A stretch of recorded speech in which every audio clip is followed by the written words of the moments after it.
Litana thokliba irang asina madam oidaga mayum thadotuna safagada mafamna leriba tangkhol echernau singidamak ward number 6 United Club Uripok ke member singna chana thaknaba setna innaba firol yauna polam kya sau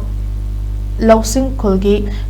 kuthangda mateng pangkhare mateng pangbadu ward number 6 United Club Uripok ke secretary ningthausan thanena phongdokhibada hanak litana thokliba thodok asina maram oidaga mayum makai leijadraba tangkhol echernau singna relief camp da leriba asinamak angama mateng asi pangmani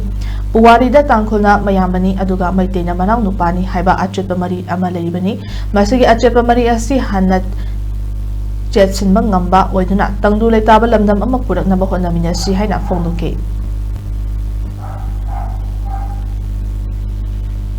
Kangkong dana akhoi litan gi lejariba